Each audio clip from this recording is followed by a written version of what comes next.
রাষ্ট্র সংস্কারের লক্ষ্যে রাজনৈতিক দলগুলোর সাথে জাতীয় ঐক্যমত্য কমিশনের বৈঠক যে এক ধরনের অনিশ্চয়তা তৈরি করেছে সেটা ফুটে ওঠে দ্বিতীয় দফার সপ্তম দিনের আলোচনায় অধ্যাপক আলী রিয়াজের সূচনা বক্তব্যে। দফায় দফায় বৈঠক শেষে বাস্তবতা এসে দাঁড়িয়েছে দলগুলো ঘুরে ফিরে একই চক্রে ঘুরপাক খাচ্ছে। এটা আগামীকাল আগামী পরশুর বিষয় নয়, দীর্ঘদিনের বিষয়।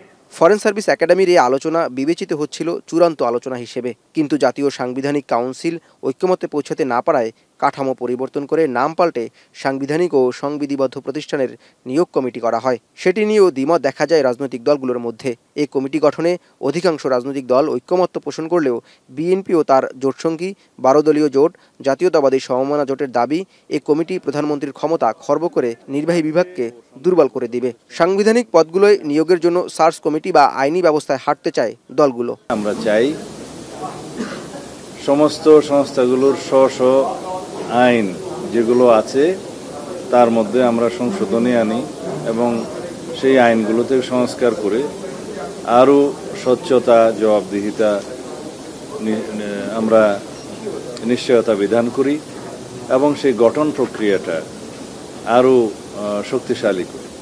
তার মধ্য দিয়ে সাংবিধানিক প্রতিষ্ঠানগুলো আমরা আরও জন আকাঙ্ক্ষার সাথে মিলিয়ে ভবিষ্যতে আমরা সেই প্রতিষ্ঠানগুলোকে নির্মাণ করতে পারব।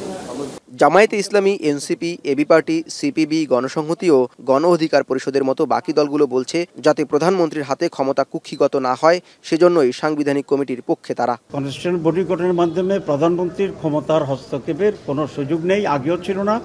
এটাকে এনশিওর করার জন্য এটা করা হচ্ছে। এখানে গভর্নমেন্টও আছে, গভর্নমেন্টের বিরোধী যারা তারাও আছে এবং আরও দেশের রেসপেক্টেবল পার্সোনালিটিজ এখানে কম্বিনেশন আছে। এটা আমরা দেশের জন্য অত্যন্ত জরুরি মনে করি। বিএনপি এবং তার সঙ্গে গুটিকতক দলের আপত্তির কারণে, বাধার কারণে এই নিয়োগ কমিটি, যার মধ্য দিয়ে আসলে নির্বাচন কমিশন, দুর্নীতি দমন কমিশন, কর্ম কমিশনের মতো প্রতিষ্ঠানগুলো সেখানে নিয়োগ স্বাধীনভাবে সম্পূর্ণ হবে, সেই জিনিসটাকে বাস্তবায়ন করা সম্ভবপর হলো না। এ নিয়ে অর্ধবেলার আলোচনায়ও একমত হতে না পারায় মধ্যাহ্নভোজের বিরতির পর আলোচনা শুরু হয় দ্বিকক্ষ বিশিষ্ট আইনসভার সদস্য নির্বাচনের প্রক্রিয়া নিয়ে। এ পর্বেও মতানৈক্য স্পষ্ট হয়ে ওঠে দলগুলোর মধ্যে। জামায়াত, এনসিপি, এবি পার্টি, গণসংহতির মতো অধিকাংশ দল উচ্চকক্ষে সংখ্যানুপাতিক পদ্ধতি চায়, কারণ কোনো দল যাতে একক সংখ্যাগরিষ্ঠ নিয়ে সংবিধান পাল্টে ফেলে স্বৈরাচার না হয়ে ওঠে। বিএনপি ও এর জোট সঙ্গীদের দাবি পিয়ার পদ্ধতির উচ্চকক্ষ আইন প্রণয়ন ও সংবিধান সংশোধনে বাধা সৃষ্টি করবে। তাই বিদ্যমান সংরক্ষিত নারী আসনের নির্বাচন পদ্ধতিতে উচ্চকক্ষের সদস্য নির্বাচনের পক্ষে বিএনপি। তখন সেটা আমরা আলাপ আলোচনা করব। সকালে সূচনা বক্তব্যে কমিশনের সহসভাপতি অধ্যাপক আলী রিয়াজ সংস্কার আলোচনা আশাব্যঞ্জক হচ্ছে না বলে হতাশা প্রকাশ করেন। আগামী মাসে প্রতিশ্রুত জুলাই সনদ ঘোষণা নিয়েও শঙ্কা প্রকাশ করেন তিনি। আমাদের লক্ষ্য ছিল যে ব্যবস্থা ফ্যাসিবাদী শাসনকে তৈরি করেছে তার কাঠামোগত পরিবর্তনগুলো আমাদের করতে হবে।